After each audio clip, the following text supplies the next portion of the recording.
नमस्कार, आप देख रहे हैं राष्ट्र प्रथम और मैं हूं आपके साथ में शोभित पाठक। न्यूज रूम लाइव में सभी दर्शकों का बहुत बहुत स्वागत है। शुरुआत करेंगे आज की सबसे बड़ी खबर से और वो खबर है कि ऊधमपुर में दो धमाके हुए हैं और जिससे पूरा कश्मीर दहल गया है।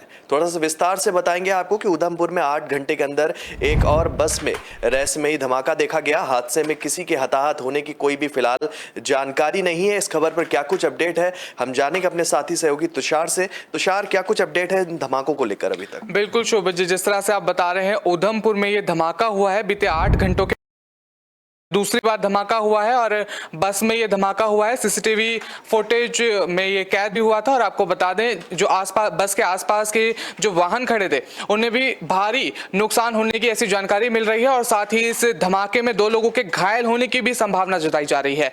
और साथ ही जो पुलिस ने इसे आतंकी एंगल से जांच करनी शुरू कर दी है। और साथ ही एक जानकारी निकल के सामने ये भी आ रही है कि बीते आने वाले 4 अक्टूबर को अमित शाह यानी कि गृह मंत्री अमित शाह का दौरा था जम्मू कश्मीर का, जो कि इसकी वजह से टाल दिया गया है। चलिए, बहुत बहुत धन्यवाद तुषार। तो जैसा तुषार ने बताया कि अमित शाह का भी दौरा था 4 अक्टूबर को, उसको भी इन धमाकों के बाद टाल दिया गया है। लेकिन सवाल ये उठता है कि जिस तरीके से आतंकवादी जो गतिविधियां हैं जम्मू कश्मीर में, जिनकी तौर से बात की जा रही सुरक्षा जवानों की तरफ से कि लगातार सर्च ऑपरेशन भी चलाया जाता है और इनको जो है इनको निस्तानाबूद करने की बात कही जा रही है, लेकिन उस पर भी एक ये बड़ा चोट ये करते हुए धमाके देख रहे हैं। हालांकि ये धमाके से किसी भी जान माल की कोई भी क्षति या कह सकते हैं कोई भी गंभीर रूप से हताहत नहीं हुआ, लेकिन 2 लोगों के मामूली जो है घायल होने की सूचना मिली है। इसी खबर पर सीधे जुड़ेंगे हमारे नेशनल एडिटर मयूर जानी जी के साथ में। सर, आपसे जानना चाहते हैं कि जिस तरीके से जो आतंकवादी घटनाएं जो हैं लगातार बढ़ रही हैं और 2 धमाके जो हुए हैं काफी दिनों के अंतराल के बाद इन धमाकों की गूंज जो है वो फिर से सुनाई दे रही है, क्या कुछ कहेंगे?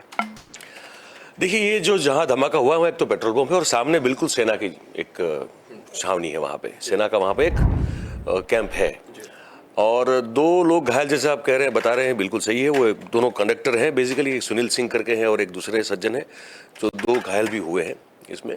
हालांकि अभी तक किसी की जान जाने की बात या जान हानि की बात अब तक सामने नहीं आ रही है। पर इसका महत्व, जैसे आप अभी बता रहे थे ना, ये इस पूरे मामले का, इस जो भी धमाके हुए 2, उसका महत्व इसलिए बहुत ज़्यादा बढ़ जाता है क्योंकि अमित शाह जो है, जैसे आप कह रहे थे, बिल्कुल सही बात है कि वो 4 अक्टूबर को उनका दौरा है जम्मू कश्मीर का, और उससे पहले इस तरह की घटना का अंजाम दिया जाना, और वो भी बिल्कुल जहाँ के बिल्कुल सेना की चौकी बिल्कुल सामने हो, वहाँ पे इस तरह से जो है धमाके किए जाना। हालांकि सुबह 5:40 के आसपास हुआ था और इसलिए ये भी कह सकते हैं कि क्योंकि उस समय उतने लोग होते भी नहीं है तो जान हानि तो नहीं हुई किसी की। पर ये एक तरह का मैसेज लग रहा है कि हम आपके अंदर फिर से जो है यहाँ अंदर घुस के यहाँ पे धमाके कर सकते हैं। तो अब हम अगर ये कर सकते हैं तो हम कुछ भी कर सकते हैं। दूसरा एक एंगल जो है वो ये भी हमें उस तरफ सोचना चाहिए। एक और पीएफआई पर काम, उनको जो है उन पर कार्रवाई हो रही है, ठीक है, और दूसरी ओर ये बम धमाके हुए हैं। तो क्या कोई ये एंगल भी हो सकता है इसमें कि पीएफआई पर जो कार्रवाई हो रही है इसके विरोध में ये धमाके किए गए हो, यह मैसेज देने की जरूरत कोशिश की गई हो कि भाई हम चुप नहीं बैठेंगे क्योंकि वो फंडामेंटलिस्ट हैं, ये भी फंडामेंटलिस्ट हैं। तो हो सकता है कि ये भी एक एंगल हो। मुझे लगता है कि जांच एजेंसियां उस पर भी, उस एंगल पर भी बिल्कुल काम करेगी कि क्या पीएफआई के पर हुई कार्रवाई के जवाब में ये धमाके हुए हैं, क्योंकि लंबे अंतराल के बाद ये हुआ है। पिछले कुछ समय से ये नहीं हो रहा था और अचानक फिर से हुआ है, और तभी हुआ है जब इनको 5 साल के लिए बैन कर दिया गया है, उनके सभी मुखियाओं को जो है वो धर लिया गया है और साथ में उनका ट्विटर अकाउंट, हर चीज़ बंद कर दी गई है। तो क्या ये इसकी जवाबी कार्रवाई समझा जाए या फिर कहीं एक हमारी कहीं फिर से कहीं चूक हुई है, ताकि वहाँ पे एजेंसियाँ जो है सभी बहुत मुस्तैद हैं, वो चूक होने, अब देखिए कहीं समय से हो नहीं रही वहाँ पे कुछ भी।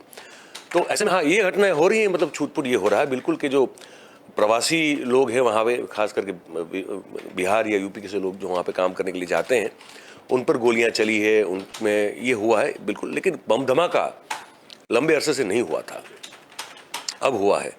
तो मुझे लगता है पीएफए वाला एंगल भी इसमें एक महत्वपूर्ण रहेगा, और साथ में सीमा पार से जो भी गतिविधियाँ होती है, घुसपैठ होती है, क्या वो एंगल भी उस पर काम करता है कि नहीं करता है, उसकी भी जांच की जाएगी। और इस पर जो है हमारी नज़र पूरे दिन रहेगी शोभित जी, क्योंकि महत्वपूर्ण और काफ़ी संवेदनशील घटना है ये। और एक तरफ अब वहाँ चुनाव लाने की बात है, जम्मू कश्मीर में अब चुनाव लाने की बात है। आज़ाद साहब ने अपनी डेमोक्रेटिक आज़ाद पार्टी बना दी है, ठीक है। और ऐसी स्थिति में जब भारतीय जनता पार्टी चाहती है कि चुनाव हो वहाँ पे, जो केंद्र में बैठी हुई है, तो ये धमाकों का होना उनको चैलेंज करता है। उनकी जो एक तो क्षमता है उसको चैलेंज करता है, शांति बनाए रखने की, लॉ एंड ऑर्डर का जो है बिल्कुल मजबूत तरीके से उसका पालन करवाने की जो अब तक उन्होंने दिखाया पिछले कुछ समय में। तो क्या फिर वो सवाल उठेगा ना कि क्या चुनाव हो पाएंगे, या चुनाव ऐसे माहौल में होने चाहिए? क्या आपने जम्मू कश्मीर में सही रूप से शांति स्थापित कर दी है? तो विपक्षों के लिए फिर वहाँ के विपक्ष जो मतलब पीडीपी या नेशनल कॉन्फ्रेंस है, ये भी उन मुद्दों को उठा सकती है। अब ये भी शायद हो सकता है कि कहीं, क्योंकि अगर अलगाववादियों का कनेक्शन पहले पीडीपी से रहा करता था, फारूक अब्दुल्ला साहब ने अपनी पार्टी को लेकर तो हमेशा ये मना किया कि नहीं हमारा कोई कभी रहा नहीं है, तो क्या वहीं कहीं तार जा रहे हैं क्या इस धमाके के? अब बहुत सारे राजनीतिक षड्यंत्र भी इसमें होते हैं। तो हर एंगल से मुझे लगता है कि इस की जांच होगी, बहुत फुर्ती से होगी, और जो भी होगा वो सामने आना चाहिए मेरे ख्याल से कुछ ही दिनों में। और मुझे लगता है इसके बाद और कड़ी सुरक्षा व्यवस्था जो है वहाँ पे कर दी जाएगी, ताकि ये घटना जो है फिर से वहाँ पे ना हो। एक सवाल निकल कर आता है, जिस तरीके से आपने जिक्र किया था कि जो प्रवासी मजदूर है उनको लेकर वारदातें जो हैं वो पिछले कुछ दिनों में बढ़ी हुई हैं, और फिर इसका एक दूसरा पहलू है कि जो पाकिस्तान से जुड़ा हुआ जहां पर हमारी सीमा, वहां पर ड्रोन की गतिविधियां जो है लगातार सुनाई दे रही हैं और लगातार उनकी गतिविधियां बढ़ती जा रही हैं। इस पर अंकुश क्यों नहीं लग पा रहा है? कमी कहाँ हो पा रही है?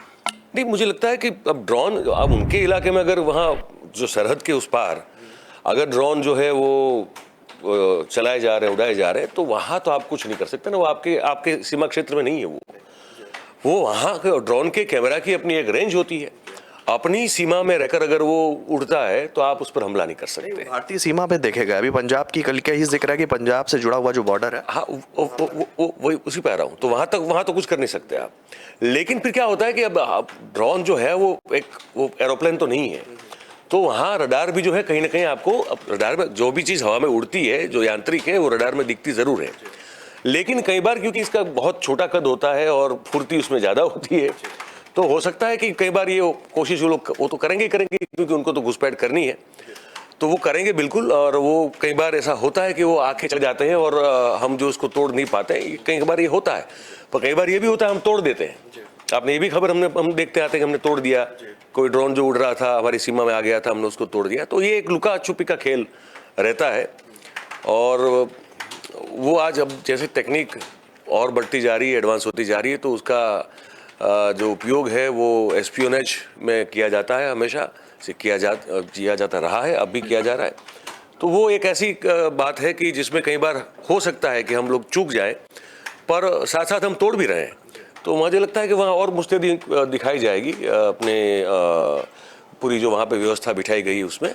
और अहमदाबाद से एक आदमी पकड़ा गया, वो व्यक्ति था जो जासूस था, वहाँ से उनको पकड़ा गया है और उनके पास से बहुत सारी कुछ ऐसी गुप्त इंफॉर्मेशन जो है, सीक्रेट इंफॉर्मेशन भी बरामद की गई है। तो मुझे लगता है कि देखिए काम तो हमारी जो एजेंसीज हैं वो मतलब कर ही रही है, लेकिन अब कैसा है कि जब पुलिस की अगर 4 आंखें हो तो चोर की जो है 40 आंखें होती है। तो वो एक हमेशा रहता है चक्कर, वो हमेशा एक स्टेप आगे रहने की कोशिश करते हैं वो लोग। और पर मुझे लगता है कि पहले के मुकाबले काफ़ी बहुत सतर्क हो गई एजेंसीज, और सुरक्षा को लेकर, आंतरिक सुरक्षा को लेकर मुझे लगता है कि पहले के मुकाबले बहुत बेहतर काम हो रहा है अभी। जी, अमित शाह का दौरा भी था, 4 अक्टूबर को है। हालांकि बात कही जा रही कि ऐसे में जिस तरह से ये आतंकवादी घटना हुई है, उनका दौरा है वो स्थगित हो सकता है। और इस तरह की घटना, जिस तरह से आपने जिक्र कहा कि चुनाव होने वाले हैं, उसको देखते हुए एक मैसेज देने की कोशिश की जा रही है। आपको क्या लगता है कि आतंकवादियों के सफाई के लिए जो ऑपरेशन चलाया जा रहा है जम्मू कश्मीर में, वो ऑपरेशन को रोकने के लिए, या कह सकते हैं कि एक मैसेज देने की कोशिश है कि हम जिस तरीके से हम डरते नहीं हैं? इससे पहले आप जो बात करते थे, हम पूरे एंगल पर बात कर चुके हैं, जो 3-4 एंगल निकलते थे कि इतने एंगल इसमें हो सकते हैं, और उन सब एंगलों पर जो है जांच की जाएगी। अब जहां तक अमित शाह जी के दौरे का सवाल है, मुझे लगता है कि वो और अभी नरेंद्र भाई कुछ ऐसे राजनेता हैं जो इन सब बातों के चलते, ऐसी घटनाओं के चलते वो कभी अपना दौरा रद्द नहीं करते हैं। वो हिम्मत का प्रदर्शन करते हैं, साहस का प्रदर्शन करते हैं, और फिर वहाँ जाके वो अपनी जो भी उन्होंने पूर्व नियोजित सभा या रैली या जो भी कार्यक्रम आयोजित किए होंगे वो करेंगे। तो मुझे लगता है कि अमित शाह इससे अपना कार्यक्रम रद्द नहीं करेंगे। वो 4 अक्टूबर का दौरा अगर उनका सुनिश्चित हुआ है तो 4 अक्टूबर को वहाँ जाएंगे। बहुत बहुत धन्यवाद सर इस खबर पर हमारे साथ जुड़ने के लिए। तो लगातार देख सकते हैं कि एक बार फिर से जम्मू कश्मीर में आतंकी घटना से इसे जोड़कर देखा जा रहा है इन धमाकों को, और लगातार जो जांच एजेंसियां हैं वहां पर जांच कर रही हैं। बढ़ते हैं दूसरी खबर की तरफ। केजरीवाल को खत्म कर दो, बीजेपी सरकार का एक ही लक्ष्य है। अब सिसोदिया को गिरफ्तार करने वाले हैं दिल्ली, ये एजेंसियां, दिल्ली सीएम का केंद्र पर निशाना है। क्या कुछ अपडेट है इस खबर से जुड़ी हुई, क्योंकि लगातार जिस तरीके से दिल्ली की अगर बात करें तो लगातार जो घटनाएं हैं, मतलब घटनाएं, राजनीतिक घटनाएं हैं वो लगातार देखी जा रही हैं, और लगातार गिरफ्तारियों का दौर भी है वो जो है जारी है, जो जांच एजेंसीज हैं उनके द्वारा भी। और यहाँ पर जो आम आदमी पार्टी के मुखिया हैं, इन गिरफ्तारियों को लेकर उन्होंने फिर से केंद्र सरकार पर हमला बोला है। क्या कुछ अपडेट है इस खबर में, सीधे जुड़ेंगे अपनी साथी सहयोगी वैष्णवी के साथ में। वैष्णवी, क्या कुछ कहना चाहेंगे इस बारे में?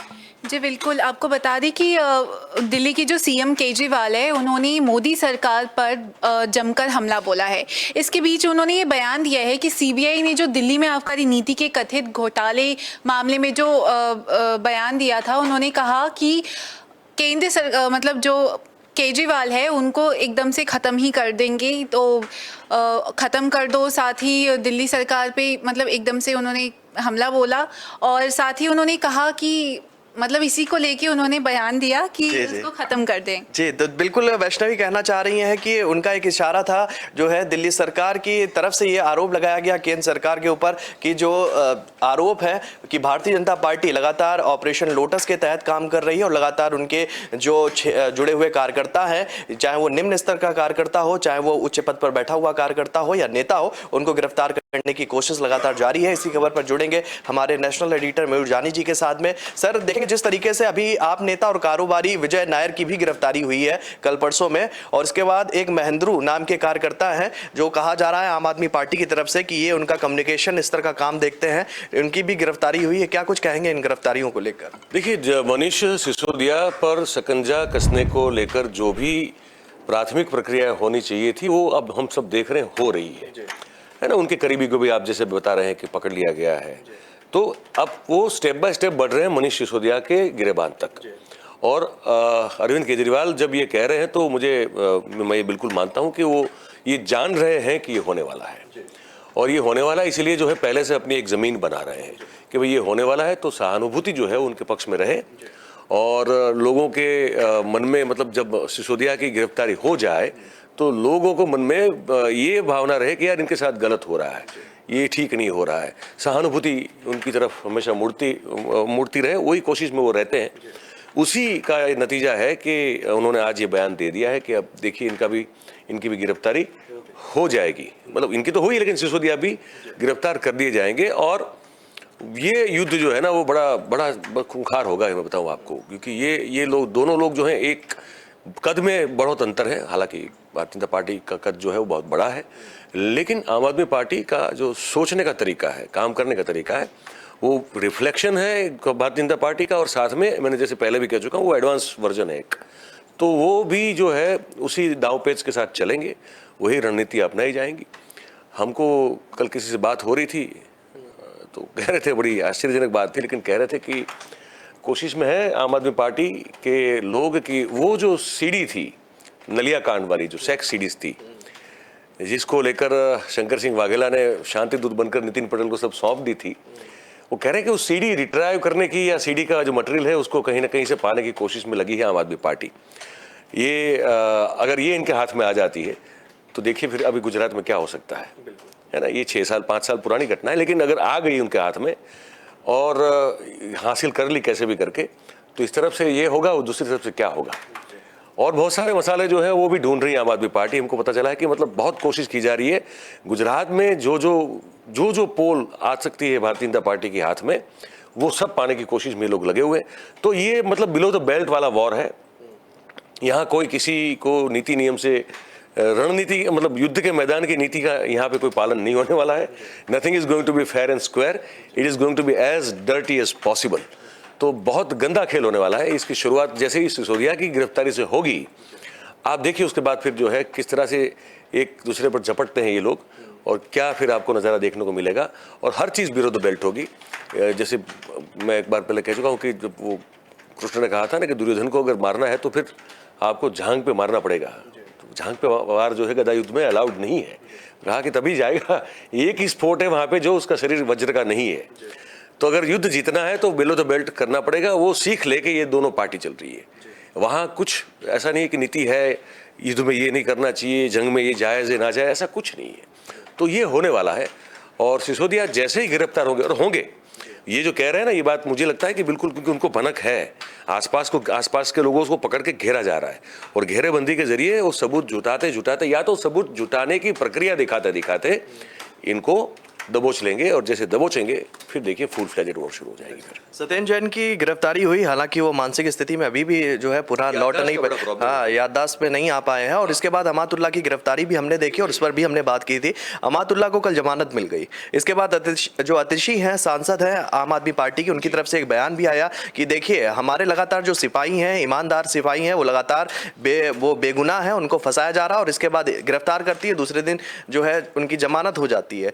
तो सत्येंद्र जैन तो अभी नहीं निकल पाए हैं। मनीष सिसोदिया का जिक्र जो है खुद सीएम ने कह दिया है। तो इस उनके बयान को लेकर आप किस तरीके से देखते हैं कि लगातार एक तरफ भारतीय जनता पार्टी ये कह रही है कि हम इनके जो ईमानदार हैं इनकी हम पोल खोल रहे हैं, और दूसरी तरफ जो है आम आदमी पार्टी कह रही है जिनकी जमानत मिलती जा रही कि देखिए ईमानदारी तो साबित कर दी हमने और जनता को ये चीज समझनी चाहिए। देखिए, जमानत मिलने से कोई निर्दोष साबित हो जाता है क्या? जमानत एक प्रक्रिया है। अगर बेलेबल है तो आपको बेल मिल जाएगी, नॉन बेलेबल ऑफेंस है तो बेल नहीं मिलेगी आपको। तो ये इससे कोई दोषित है या नहीं ये साबित नहीं होता, या निर्दोष है ये साबित नहीं होता है, पहली बात। दूसरी बात ये है कि अब वहाँ पे जो एजेंसीज चार्ज कर रही है इनको, उनके पास भी अगर पुख्ता सबूत नहीं होंगे तो वो जेल पकड़ कर सकते हैं, लेकिन करने के बाद वो कितने देर तक कर पाएंगे? तो वो तो फिर एक प्रोसेस का पार्ट हो जाता है। देखिए, यहाँ मामला ये है कि किसी नेता को पकड़ के उसको एक बार बंद कर देना, फिर चाहे वो बेल पे छूट जाए, तो वहाँ फिर वो उस घटना का लाभ कौन ले सकता है कि हमने इनको इस आरोप में बंद कर दिया, हमने भ्रष्टाचार के आरोप में सत्येंद्र जैन को बंद कर दिया, मतलब कि आम आदमी पार्टी भ्रष्टाचारी है। हमने भ्रष्टाचार के आरोप में इनके सहयोगियों को बंद कर दिया, मनीष सिसोदिया, क्योंकि ये भ्रष्टाचारी है। अब वो आरोप लगाना वो सामाजिक परिप्रेक्ष्य में बहुत बड़ा एक मामला हो जाता है। वहाँ आपको दाग लगते हैं। वो अगर आप छूट भी जाएं न्यायिक प्रक्रिया में, फिर भी वो दाग जो है उसको धोना बड़ा मुश्किल होता है। फॉर एग्जांपल, शाहरुख खान का बेटा है आर्यन खान, वो फिर चलो निकल गया, लेकिन अभी भी जो है कहीं वो सोशल सर्कल में जाएगा तो ये तो कहा जाएगा कि इसको पकड़ा था यार, ये तो नशीले पदार्थ का सेवन कर रहा था, उसी मामले में उसको पकड़ लिया गया था। तो न्यायिक प्रक्रिया से छूटना हमारे देश में उतना उस साबुन का काम नहीं करता है जिससे सब दाग धुल जाते हैं, जितना कि वो कीचड़ का काम करता है, वो वाला कीचड़ का काम जो कभी आपके दामन से जाएगा नहीं, वो आरोप है। तो ये इसको इसी मुद्दे को और इसी रणनीति के तहत जो है वो जो सत्ता में बैठती है वो पार्टियां कम या ज़्यादा स्तर पर काम करती है। जहाँ तक भारतीय जनता पार्टी का सवाल है, वो हमेशा एक्सट्रीम लेवल पे काम करती है। उसका मतलब यही होता है बस, और कुछ नहीं होता है। अच्छा, इन गिरफ्तारियों का असर क्या गुजरात चुनाव पर भी देखने को मिलेगा क्या? कोशिश तो यही चल रही है ना, देखिए कोशिश तो यही चल रही है कि गुजरात चुनाव पर असर दिखे और आम आदमी पार्टी को वहाँ समर्थन न मिले लोगों का, ताकि बता सके कि देखिए दिल्ली मॉडल की बात कर रहे हैं, पर यहाँ तो इतने भ्रष्टाचारी हैं ये लोग, तो अगर इनको आप यहाँ पे लाएंगे तो बताइए क्या करेंगे। यही तो एक सिंबलिज्म है, लेकिन दिखाने की कोशिश तो यही है। तो वो बिल्कुल एक मतलब इसका बनता है कि आप कहीं और राज्य में चुनाव हो रहा है और वो पार्टी वहाँ पार्टिसिपेट कर रही है, हिस्सा ले रही है चुनाव में, तो फिर उसकी छवि वहाँ पे धूमिल की जाए, तो उसी का वो एंगल पे काम करता है बिल्कुल, और यहाँ भी कर रहा है वो। चलिए, बहुत बहुत धन्यवाद सर इस खबर में हमारे साथ जुड़ने के लिए। तो लगातार कह सकते हैं कि आम आदमी पार्टी और भारतीय जनता पार्टी में लगातार आरोप प्रत्यारोप तो दौर चल रहा है, इधर गिरफ्तारी का भी दौर शुरू हो चुका है, और लगातार जिस तरीके से गिरफ्तारी सभी के सामने आ रही है उनको लेकर भी जो है पार्टियां हैं वो एक दूसरे पर आरोप लगा रही है। बढ़ते हैं तीसरी खबर की तरफ कि 4 दशक के कार्यकाल में मैंने सबसे बड़ा बदलाव देखा है भारत अमेरिका के संबंधों में, यह कहना है एस जयशंकर का, जिन्होंने हाल ही में जिस तरीके से अमेरिका के साथ अपने संबंधों को स्वीकारा। उन्होंने कहा कि निश्चित तौर पर हम एक नए मुकाम पर है और इसके बहुत दूरगामी परिणाम होंगे। इसी खबर पर हम फिर से जुड़ेंगे हमारे नेशनल एडिटर मयूर जानी जी के साथ में। सर, आपसे जानना चाहेंगे कि लगातार जिस तरीके से जो यूएन में जहां पर बैठक हुई इसमें रसिया ने भारत का सपोर्ट किया, अमेरिका ने सपोर्ट किया और इसके बाद में पाकिस्तान को लेकर एस जयशंकर ने जो है करारा जवाब भी दिया पाकिस्तान को लेकर, और F-16 जहाज के लिए भी जो है अमेरिका को एक सख्त नसीहत दी थी कि जिस तरीके से आप ये जो F-16 के नाम पर पाकिस्तान को खेप भेज रहे हैं ये सही नहीं है, इसका उपयोग किस तरीके से हो रहा है ये आपको भी देखने की जरूरत। और इसके बाद ये बयान आ गया, उन्होंने कहा कि भारत और अमेरिका जो है वो नए मुकामों को छू रहा है। क्या कुछ कहना चाहेंगे पिछले कुछ दिनों के परिदृश्य को देखते हुए? देखिए, एक तरह का डैमेज कंट्रोल था। ये जो 11 दिन का उनका प्रवास है ना, चल रहा है जो अभी, तो वो इसीलिए है क्योंकि बहुत बड़ा डैमेज कंट्रोल करना था। एक बार हम इस मुद्दे पर थोड़ी बात कर चुके हैं पहले कि जिस तरह से हमारे संबंध अमेरिका से अच्छे हुए थे ओबामा के कार्यकाल में और ट्रंप के कार्यकाल में, तो बहुत ऊष्मापूर्ण थे। मतलब कि नरेंद्र भाई और बराक ओबामा के बीच के जो रिश्ते थे वहाँ पे भी बहुत मधुरता थी।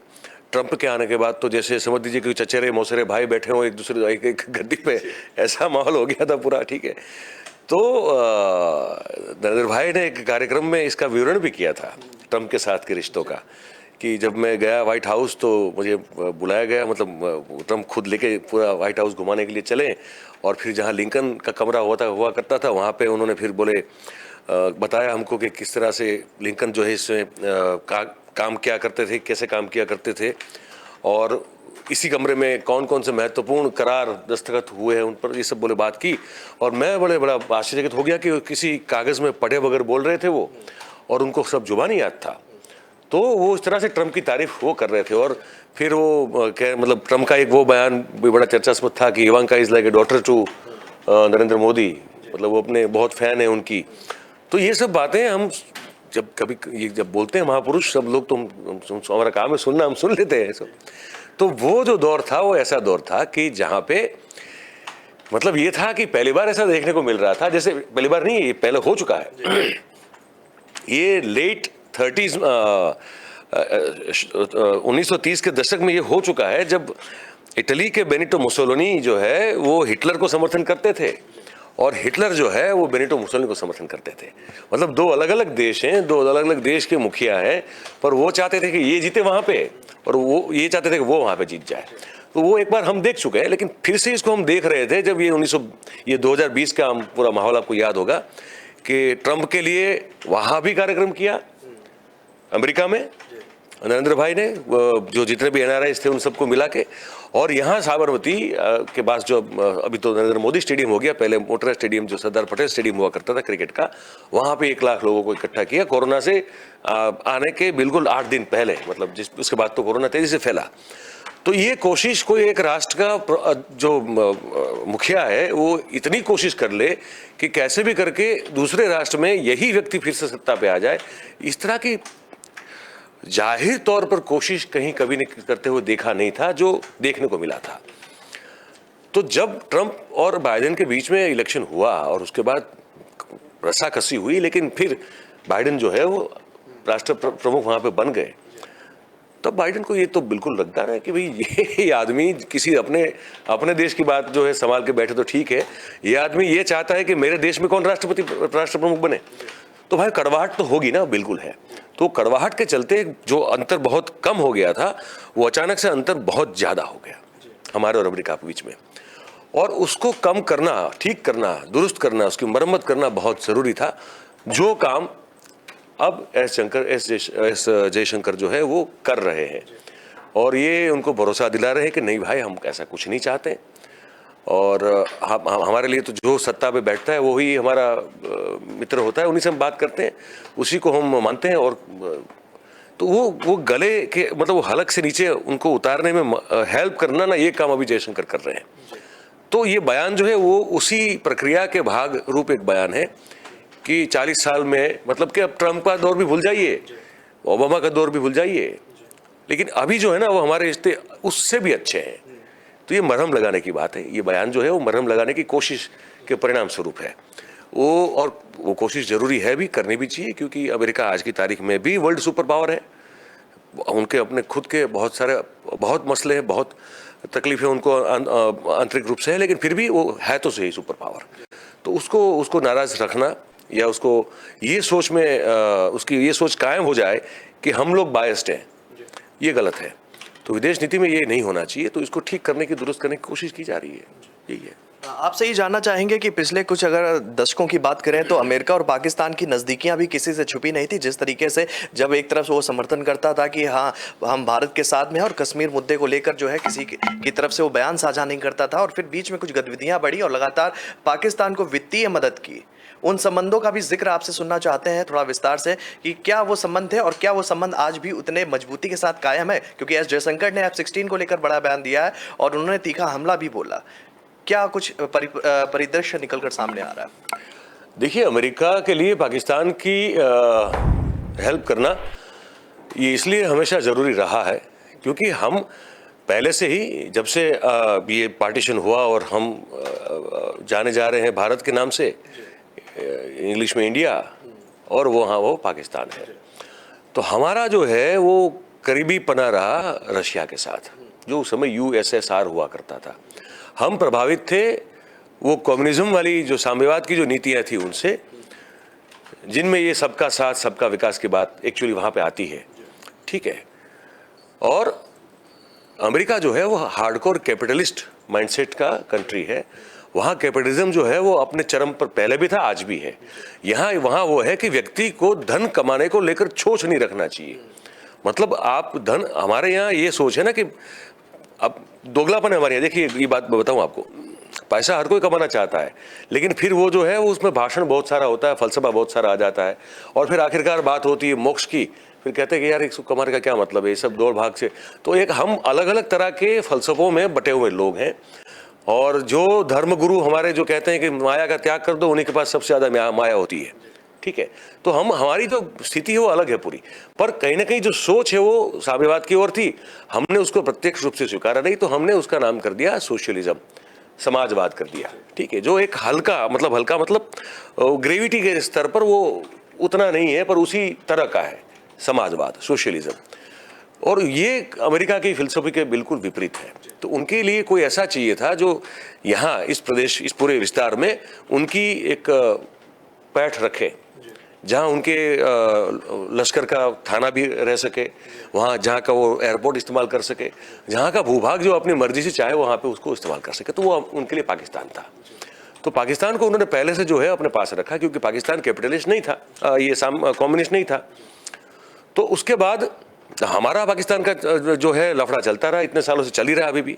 और अमेरिका रशिया का भी झगड़ा जो चल रहा था वो आज भी अपने आप में वो कायम है, ठीक है। तो ये कारण रहा कि उन्होंने पाकिस्तान को हमेशा सपोर्ट किया, ताकि क्योंकि रशिया हमको सपोर्ट कर रहा था, तो वहाँ बैलेंस उनके लिए बनाए रखना ज़रूरी हो जाता था, तो इसलिए किया। दूसरी बात ये है कि अमेरिका F-16 वहाँ उनको अगर पाकिस्तान को देता है तो वो भी जो है वो अपने ही फायदे के लिए है ना। वो वहाँ से भारत पर इस्तेमाल करने से अच्छा है कि वहाँ से ज़रूरत पड़े तो रशिया पर इस्तेमाल कर सके या चीन पर कर सके, ठीक है। तो वो अपनी, आपको पता है उनका कॉन्ट्रैक्ट होता है, आपको मतलब अगर F-16 चलाना है तो ऐसे इस्तेमाल नहीं कर सकते हो वहाँ। Then you have to again ask America कि भाई हमको इस कारणवश इस विमान का उपयोग करना है। तो आखिरी कंट्रोल उनके हाथ में रहता है, एयरफोर्स के हाथ में रहता है। तो ऐसे F-16 को पाकिस्तान नहीं उड़ा पाएगा, नहीं उड़ा पाता है। जहाँ भी दिए जाते हैं तो वहाँ एक शर्त के साथ दिए जाते हैं, तो वो पर एक जेस्चर होता है ना कि आपने दिए उनको। तो ये एक सिंबॉलिक इनका विरोध कर रहे थे अभी एस जयशंकर कि ये आपको नहीं देना चाहिए था। मतलब कि आप ये कहने की कोशिश की जा रही है कि भाई हमसे आपको कोई खतरा नहीं है कि आप इसको खामखा जो है ताकत दे रहे हो। हम तो आपके साथ हैं, आपके साथ बिजनेस करना चाहते हैं, व्यापार करना चाहते हैं, और हमारा रशिया से ना कोई झगड़ा है ना आपसे कोई झगड़ा है। हम तो हमारा इंटरेस्ट देख रहे हैं, आपके साथ भी देख रहे हैं, उनके साथ भी देख रहे हैं। और ये जो है बात नहीं, इसको तुम इतना बड़ा क्यों कर रहे हो, एक तरह का एक संकेत है, एक संदेश है, वो देने की कोशिश कर रहे हैं वहाँ पे। आपसे ये जानना चाहेंगे कि पिछले अगर कुछ दिनों की बात करें तो अमेरिका की जो हनक थी, मतलब सुपर पावर उसे कहते हैं, और निश्चित तौर पर एक सुपर पावर वो देश है।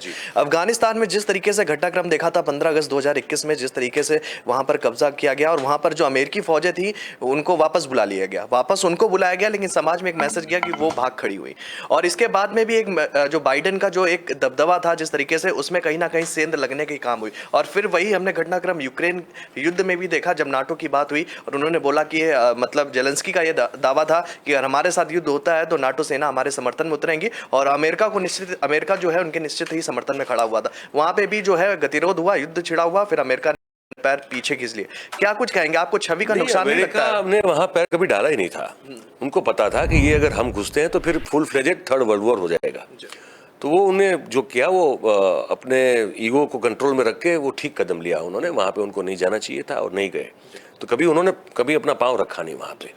उन्होंने हमेशा समर्थन दिया यूक्रेन को, हर तरह से सहायता दी, शस्त्र सरंजाम से लेके और फाइनेंशियल एड से लेके हर तरह से उन्होंने वहाँ पे उनको सपोर्ट किया। यूरोपियन यूनियन ने भी किया। तो वो उनकी सीधे तौर पर युद्ध में कूद न जाना ये एक अच्छा स्टेप रहा उनका, ताकि अदरवाइज फिर मामला बहुत गंभीर हो जाता और दुनिया फिर से जो है शायद विनाश के कगार पे आ जाती थी। ये हो सकता था, तो वो नहीं किया उन्होंने। अब देखिए, मैं जैसे कह रहा हूँ आपको, कोई भी देश बाहर दादागिरी कब कर सकता है? जब वो अंदर से मजबूत हो, है ना। आपका घर ठीक है तो आप कहीं बाहर जो जाके कुछ कर सकते हैं। अगर आपका घर जो है वो टूटा हुआ है, वहीं दरारें हैं, वहीं आपको स्थितियाँ आप संभाल नहीं पा रहे हैं, तो फिर आप बाहर कुछ नहीं कर सकते और वो छवि आपकी आप संभाल भी नहीं सकते। अमेरिका आज की तारीख में बहुत सारे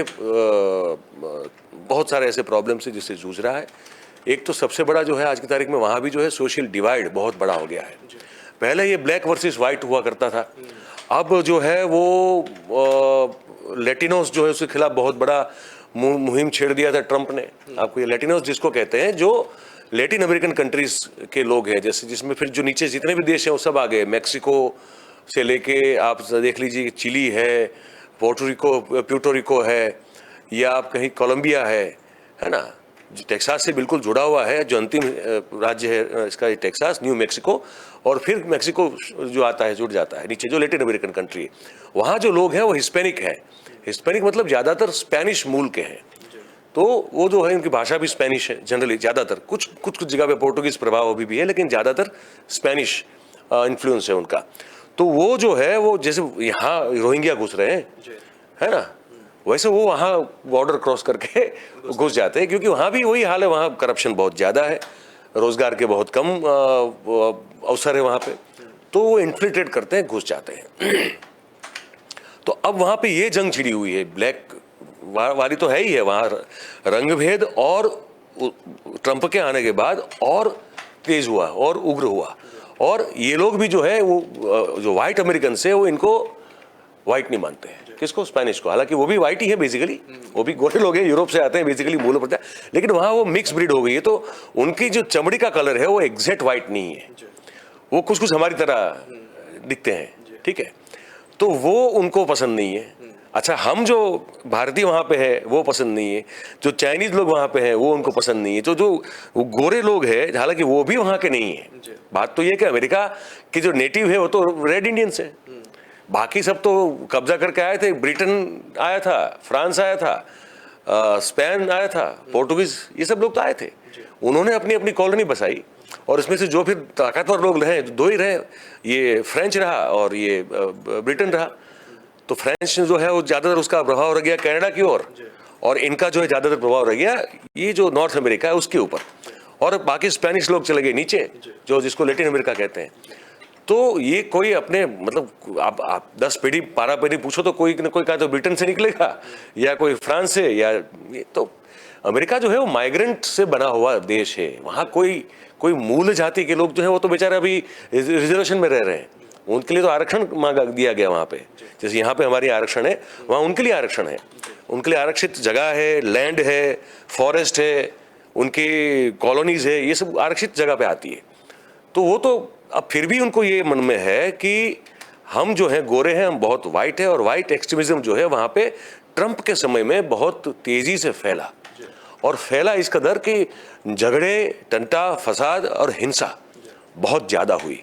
तो ऐसी स्थिति में देश जो है बट गया। जो ट्रंप समर्थक है वो एक्सट्रीमिस्ट लोग हैं, और जो बाइडेन समर्थक हैं वो लिबरल लोग हैं। तो वहाँ वो एक इतना बड़ा एक गैप, एक खाई बन गई वहाँ पे, कि जिसको पूरा करना, जिसको संभाल पाना बड़ा मुश्किल हो रहा है। आप देख रहे हैं आए दिन हमको ये सुनने को आ रहा है कि किसी स्कूल में गोली चल गई, किसी रेलवे स्टेशन, मेट्रो स्टेशन पे गोलियां चल गई, किसी जगह आप देखेंगे कि मतलब कोई शॉपिंग मॉल में गोलियां चल गई और 5, 10, 15 लोग मर गए। ये कोई आतंकी लोग नहीं है, ये वहीं के लोग हैं। इनका गुस्सा फूट पड़ा है। रोजगारी का वहाँ बहुत बड़ा प्रॉब्लम है अभी, वहाँ सबसे कम मतलब वो रैंक मिल रहा है उनको, मतलब बहुत लंबे अरसे में अभी ये सीन वहाँ पे देखने को मिल रहा है कि लोग जो हैं उनको रोजगार कम मिल रहा है। घर खरीद पाना, घर में रह पाना बड़ा मुश्किल हो रहा है। वहाँ पे लोगों का अपने कार में रहना वो बढ़ रहा है अभी। ये भी एक रिपोर्ट अभी कुछ दिनों पहले थी। तो इकोनॉमी उनकी बहुत इम्बैलेंस से भी, इसको ठीक नहीं कर पा रहे हैं, रोजगार को ठीक नहीं कर पा रहे, वंशीय हिंसा जो हो रही है जातिवाद के लेकर, जो वंशवाद को लेकर, उसको ठीक नहीं कर पा रहे।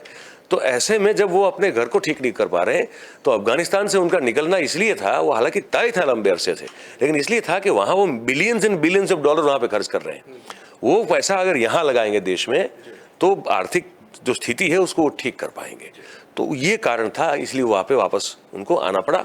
उनके लिए वो कंपल्सन था, उनके लिए मजबूरी थी, क्योंकि पैसे यहाँ इस अपने आप को ठीक करने में उनको लगाने की ज़रूरत थी। तो वो एक कारण था। और बाकी ये जब तक उनकी अपनी अंदरूनी स्थिति ठीक नहीं हो पाती, वो बाहर उतनी दादागिरी कर नहीं पाएगा। ये भी वास्तविकता है। मेरा एक अंतिम सा और छोटा सा सवाल है कि जो बाइडेन की छवि को लेकर आप क्या कहेंगे? बहुत ज़्यादा नॉर्मल है, बहुत ज़्यादा एग्रेसिव है, या फिर मिला जुला असर उनमें देखने को मिल रहा है आगे की अन्य देशों की रणनीति को लेकर? नहीं, बाइडेन बड़ा स्ट्रॉन्ग मेंटलिटी के व्यक्ति है। मैं आपको बताऊं, बाइडेन खुद जो है वो अमेरिकी सैन्य में सेवा दे चुके हैं, और उसके साथ साथ वो वॉर भी, मतलब जहाँ तक मुझे याद है वियतनाम वॉर में वो लड़े हुए हैं, और काफ़ी फैमिली ट्रेजेडी भी देख चुके हैं। उनका परिवार के बहुत नज़दीक के लोग सब जो हैं, बेटा और उनका भी देहांत वो देख चुके हैं, और उसके बाद वो अकेले रहे, फिर जाके उन्होंने जो है कंपेनियन ढूंढा। पर अदरवाइज कहा जाता है कि मॉरली बड़ा स्ट्रांग व्यक्ति है। अमेरिकन जो वैल्यूज़ हैं, ओरिजिनल अमेरिकन वैल्यूज़ जो हैं, उसको मान के चलने वाले व्यक्ति हैं, और इसीलिए वो बहुत इज्जत रखते हैं लोगों में, लोगों के मन में। और जो पॉलिटिकल सर्कल है जो वहाँ पे, जो जिसको एक कैटेगरी में रखते हैं, जो वॉशिंगटन डीसी वाला पूरा मामला है, वहाँ भी उनको जो है उस तरह से देखा जाता है। पर एक चीज़ है, वो उनकी उम्र हो रही है। Now he is getting much older day by day. तो हर स्वास्थ्य का जो है, और फिर आपके डिसीजन पर जो है उसका असर पड़ता है। अदरवाइज अगर हो सकता है शायद 8 साल पहले बने होते तो कुछ और अच्छा कर सकते थे वो, पर वो है एक सक्षम व्यक्ति, उसमें कोई दो राय नहीं है। जी चलिए, बहुत बहुत धन्यवाद इस खबर पर हमारे साथ जुड़ने के लिए सर। तो जिस तरीके से कह सकते हैं कि अमेरिका और भारत जो है नए मुकाम को छू रहा है, और एस जयशंकर ने जिस तरीके से सार्वजनिक मंच से उनकी दोस्ती और उनके जो विज़न है उसको लेकर, भारत को लेकर जो जिस तरीके से उनकी दिशा को जाहिर किया, वो निश्चित तौर में ही अपने आप में अहम है। बढ़ते हैं चौथी खबर की तरफ कि प्रधानमंत्री नरेंद्र मोदी का आज जो है गुजरात दौरा चल रहा है, और 29,000 करोड़ की सौगात वो गुजरात वासियों को देंगे। तीसरी बार वंदे भारत ट्रेन को दिखाएंगे हरी झंडी। इसी खबर पर जुड़ेंगे हमारी साथी सहयोगी मानसी से। मानसी, क्या कुछ अपडेट है उनके दौरे को लेकर? जी शोभित जी, मैं आपको बता दूं कि इस समय प्रधानमंत्री नरेंद्र मोदी 2 दिन के गुजरात के दौरे पर हैं, और आज वो सूरत पहुंच चुके हैं, जहां पर उन्होंने एक रैली को संबोधित किया। आपको बता दें कि इसके बाद वो दोपहर 2 बजे भावनगर जाएंगे, जहां पर वो 5200 करोड़ रुपए की परियोजना का शिलान्यास और उद्घाटन भी करेंगे। साथ आपको बता दूं कि आज शाम को वो अहमदाबाद जाएंगे, जहाँ पर वो राष्ट्रीय खेल का उद्घाटन भी करेंगे। और इसके साथ मैं आपको बता दूं कि साल के अंत में गुजरात में चुनाव होने हैं, तो एक तरीके से कहा जा रहा है कि ये जो प्रधानमंत्री नरेंद्र मोदी का जो 2 दिन का जो दौरा है, ये कहीं ना कहीं बहुत ज्यादा महत्वपूर्ण माना जा रहा है चुनाव को देखते हुए। चलिए, बहुत बहुत धन्यवाद मानसी। तो निश्चित ही तौर पर ये दौरा काफी महत्वपूर्ण है, और इस दौरे को लेकर हम जुड़ेंगे अपने साथी वरिष्ठ सहयोगी जय शर्मा जी से। जय शर्मा जी, क्या कुछ कहेंगे? जिस तरीके से गुजरात में चुनाव भी आने वाले हैं, और लगातार आम आदमी पार्टी और भारतीय जनता पार्टी जो है अपने वोट बैंक को फिर से मजबूत करने के लिए जुट गई, और लगातार सौगात पर सौगात भारतीय जनता पार्टी के द्वारा जो है गुजरात में बिखेरी जा रही है। क्या लगता है कि इस बार चुनावी जो मुकाबला है वो किसके बीच बनता हुआ दिख रहा है? शोभित, जैसे कि सबसे पहले बता दूं कि अभी वड़ा प्रधान नरेंद्र मोदी सूरत के अंदर पहुंचे थे, और वहां पे उन्होंने रोड शो किया और जनसभा को संबोधित किया। पर उससे पहले ही कल रात से उनकी आगता स्वागता में गुजरात लग चुका था। अहमदाबाद के रिवर फ्रंट पे वेलकम पीएम का एक ड्रोन शो भी हुआ था। उसमें भी खास ये बात उन्होंने अंदर साझा की थी कि वेलकम नरेंद्र मोदी, यानी वेलकम पीएम। उससे ड्रोन से एक पूरा एक आकृति बनाया था, वहाँ से शुरुआत करते हैं। तो आज सुबह ही नरेंद्र मोदी 11 बजे सूरत एयरपोर्ट पर आ गए थे और वहाँ से उन्होंने पूरे सूरत के अंदर रोड शो किया और रोड शो के बाद उन्होंने जनसभा को भी संबोधा। जिस तरीके से आपने दो चीज़ें बताई गई, आपने जो दो चीज़ें पूछी है, एक तो आप यहाँ पे आक्रामक मोड पे है, साथ में ही कांग्रेस भी आक्रामकता गुजरात के अंदर तो कहीं पे भी नहीं दिखाई दे रही है। और बीजेपी जिस तरीके से ये लास्ट 3-4 महीने में अगर हम देखने जाए तो अमित शाह और नरेंद्र मोदी के 2-3 दौरे हो गए हैं। और ये जो भेंट सौगात वाली जो चीज़ है उसमें मैं हर बार ये कहता रहता हूँ कि जब भी वो आते हैं तो कुछ ना कुछ दे के जाते हैं, कुछ ना कुछ नई योजना, नया भेंट।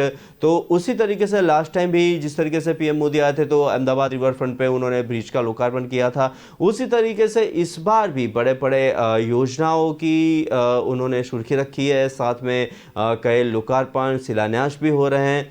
तो उसके रिगार्डिंग्स अगर हम देखने जाए तो चुनावी माहौल की पकड़ अब तेज हो चुकी है और साथ साथ में चुनावी माहौल जो बन रहा है उसमें सब अपनी एड़ी चोटी का जोर लगा रहे हैं।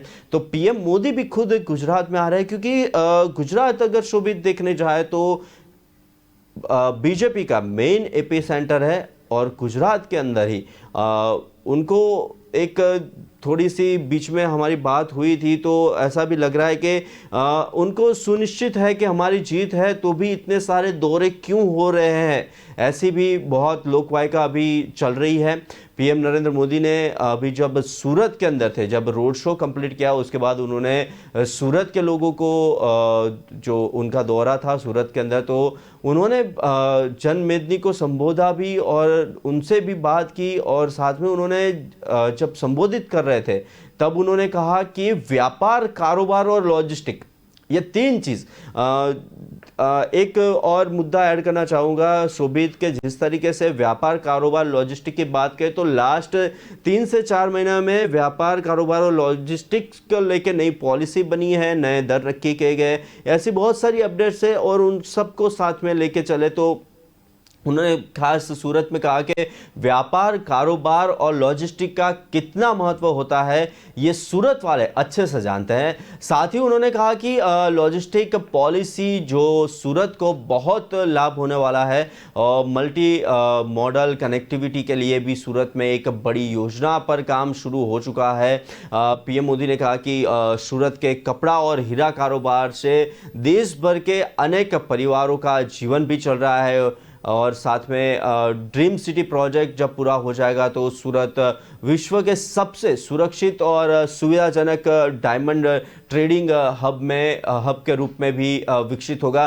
बीच में रुकना चाहूँगा शोभित, एक ऐसा भी रिपोर्ट आया था, जिस तरीके से हमने अर्थ कारण की डॉक्यूमेंट्री बनाई थी उसमें भी एक रिपोर्ट ऐसा आया था कि जितने भी ज़ेवरात बनते हैं डायमंड के, उनमें से 12 में से 10 जो डायमंड है वो वेल पॉलिश्ड होते हैं। वो जो ज़ेवरात बनते हैं उसमें से 12 में से 11 तो 10 से 11 डायमंड वो इंडिया के ही होते हैं। ऑल ओवर वर्ल्ड के अंदर हम देखने जाए तो एक ये भी इससे जोड़ के हम इसको देखें तो बहुत सारी सुविधाजनक डायमंड ट्रेडिंग हब भी रूप के विकास में भी होने वाला है। और साथ में उन्होंने ये भी कहा था कि हिंदुस्तान का कोई प्रदेश ऐसा नहीं होगा जिसके लोग यहाँ सूरत की धरती पर न रहते हो। सूरत की सबसे बड़ी खासियत यह है कि शहर श्रम का सम्मान करने वाला शहर है। और इस दौरान पीएम मोदी ने सूरत के 3,400 करोड़ रुपए से अधिक की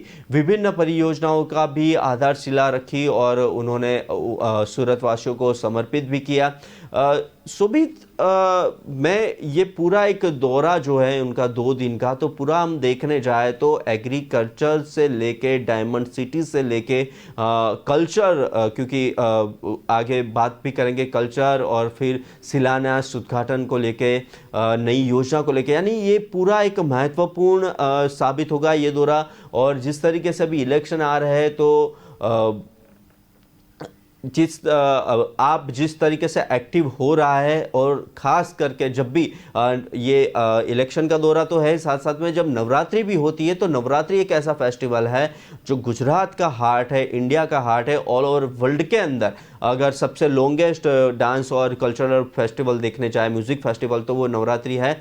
तो उसके रिगार्डिंग सी हर बार वो नवरात्रि में अमित शाह भी आते हैं, साथ साथ में नरेंद्र मोदी भी आते हैं। तो ये दौरा पूरा एक अलग तरीके से डिज़ाइन किया है, और ये पूरे दौरे में उन्होंने 7 से 8 जो है वो सेगमेंट्स है उसे रखा गया है। और साथ साथ में वो 30, 29 और 30 यानी 30 सितंबर को भी कार्यक्रमों में भाग लेने वाले हैं, उसकी भी बात करेंगे।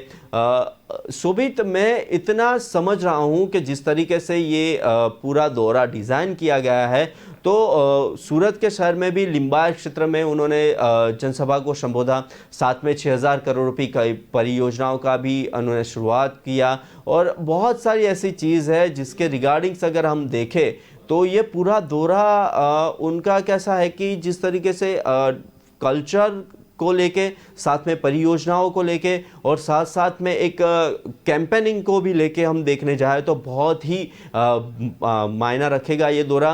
और आज शाम की बात करें तो ये जो महाआरती में भी वो शामिल होने वाला है। शाम करीब 7 बजे प्रधानमंत्री अंबाजी मंदिर में भी दर्शन करने वाला है। यानी ये 2 दिन पूरे गुजरात के अंदर प्रधानमंत्री नरेंद्र मोदी लहर चलने वाली है, ऐसा भी मैं कह सकता हूं। और जो आप वंदे भारत एक्सप्रेस ट्रेन की बात कर रहे थे, तो 30 सितंबर को वो सुबह करीबन 10 से 10:30 बजे के बीच प्रधानमंत्री गांधीनगर से मुंबई वंदे भारत एक्सप्रेस को गांधीनगर स्टेशन पर ही हरी झंडी दिखाकर रवाना करने वाले हैं, और वहां से ट्रेन में कालूपुर रेलवे स्टेशन भी जाने वाले हैं। सुबह करीबन 11, 11:30 बजे पर प्रधानमंत्री अहमदाबाद मेट्रो रेल परियोजना, जो सबसे बड़ी योजना उनका जो ड्रीम प्रोजेक्ट के लिस्ट में आते हैं, वो है ये मेट्रो रेल परियोजना, उसको भी हरी झंडी दिखाएंगे। कालूपुर स्टेशन से दूरदर्शन केंद्र जो है यहाँ पे गुजरात के अंदर, वहाँ तक का मेट्रो स्टेशन तक मेट्रो रेल का वो यात्रा भी करेंगे। और दोपहर 12 बजे के आसपास प्रधानमंत्री अहमदाबाद में एजुकेशन सोसाइटी में भी एक सार्वजनिक समारोह में अहमदाबाद मेट्रो परियोजना के पहले चरण का भी उद्घाटन करेंगे। शोभित, इस पे आप देखें तो metro rail, dream project, culture और साथ में एजुकेशन, क्योंकि उनकी जितनी भी बातें होती है वो सबसे ज़्यादा उनका फोकस होता है टेक्नोलॉजी के ऊपर, आत्मनिर्भरता के ऊपर, मेड इन इंडिया के ऊपर, मेक इन इंडिया के ऊपर। तो ये पूरा ये जो 2 दिन का दौरा है उसमें ये सब उन्होंने जो बातें की है वो सब इसके अंदर हमें उसकी कुछ ना कुछ झांकी भी दिखेगी। और जो सबसे यहाँ पे माना जाए नवरात्रि के अंदर अंबाजी मंदिर जो वर्ल्ड फेमस है, तो उसकी भी वो मुलाकात करने वाले हैं। 7 बजे वो प्रधानमंत्री अंबाजी मंदिर में भी जाएंगे, दर्शन पूजा भी करेंगे। इसके बाद वो शाम 7 से 8 बजे के बीच गब्बर तीर्थ में महाआरती में भी शामिल होंगे। क्योंकि ये एक पूरा एक कल्चरल फोरम भी देखने जाए तो उसके अंदर भी वो नवरात्रि के हर नवरात्रि पे कुछ ना कुछ वो आते रहते हैं, भेंट सौगादे भी देते हैं। तो उसी तरीके से ये पूरा जो है एक 2 दिन का पूरा दौरा उनका बहुत ही मायना रखेगा। और साथ साथ में जिस तरीके से टेक्नोलॉजी का उपयोग करते हैं, तो वो जब भी जाते हैं बाहर कहीं पे भी तो कुछ ना कुछ नया कुछ देखते हैं, तो वो इंडिया में भी इम्प्लांट करने का ध्यान रखते हैं। तो ये जो ड्रोन का है वो जब भी कहीं पे भी आप देखते हैं तो अदर कंट्रीज़ में ड्रोन के रिगार्डिंग्स बहुत सारे वर्ल्ड रिकॉर्ड्स भी बनाए। तो उसी का भी एक एक्सपेरिमेंट किया उन्होंने। टेक्नोलॉजी उनको सबसे ज़्यादा अच्छी लगती है, तो वही हमें कल रात को भी जाके देखने मिली। रिवर फ्रंट के ऊपर ड्रोन शॉट्स हुए, ड्रोन शो हुआ। और साथ साथ में आज की दिन बात की बात करें तो पीएम नरेंद्र मोदी आज जो मोटेरा स्टेडियम है, जो अब मोदी स्टेडियम, जिस तरीके से मयूर जानी ने भी बीच में अभी मोदी स्टेडियम की बात की थी, तो मोदी स्टेडियम में वो 36वें राष्ट्रीय खेलों का उद्घाटन भी करने वाले हैं। प्रधानमंत्री के कार्यक्रम को लेकर अहमदाबाद निगम से लेकर राज्य सरकार की ओर से लगभग सारी तैयारियां पूरी हो चुकी है। गुजरात का भी कार्यक्रम उनका बहुत अच्छा रहा। बहुत बड़ी संख्या में में लोग देखने मिले उनके रोड शो के दरमियान। फिर उनको जनसभा में भी बहुत सारे लोग इकट्ठा हुए थे। और जिस तरीके से मोटेरा मोदी स्टेडियम है उसमें वो 36वें राष्ट्रीय खेलों का भी उद्घाटन करने वाले हैं। और साथ में ये राज्य के कई शहरों के 1 लाख से अधिक लोग इसमें शामिल होने वाले हैं।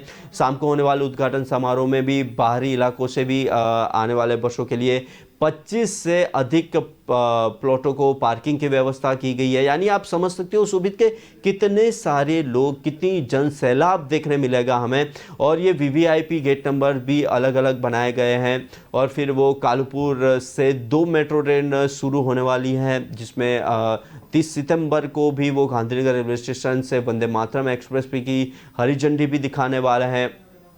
और 3500 समथिंग वो घरों का जो है वो लोकार्पण भी करने वाले हैं पीएम नरेंद्र मोदी। राजकोट में भी प्रधानमंत्री आवास योजना के तहत करीबन 334 करोड़ रुपए से बने 3526 घरों का लोकार्पण करेंगे। इसके अलावा अंबाजी में 7200 करोड़ की अधिक की परियोजना है, अलग अलग डेवलपमेंट है, वहाँ पे भी उसकी नींव रखेंगे। अंबाजी मंदिर में भी दर्शन और पूजा करने के साथ गब्बर तीर्थ में भी वो महाआरती में भी शामिल होंगे। और जिस तरीके से अभी ये दो दिन के दौरे की बात की, पर 1 महीने पहले भी उन्होंने जब दौरा किया था करीबन 26 या 27 अगस्त को वो गुजरात के 2 दिन के दौरे पर भी आए थे। और ये दौरा उन्होंने साबरमती रिवर फ्रंट पर खादी उत्सव में भी शामिल हुए थे। यहाँ उन्होंने 7500 खादी कारीगर महिलाओं के साथ भी चरखा काता था। और खादी उत्सव के बाद पीएम ने साबरमती नदी पर बने नए फुट ओवर ब्रिज, अटल ब्रिज, जिसका नाम अभी मैं भूल गया था, अटल ब्रिज का उन्होंने लोकार्पण किया। यानी जब जब भी वो आते हैं कुछ ना कुछ सौगातें लेके आते हैं, बड़ी योजनाएं लेके आते हैं।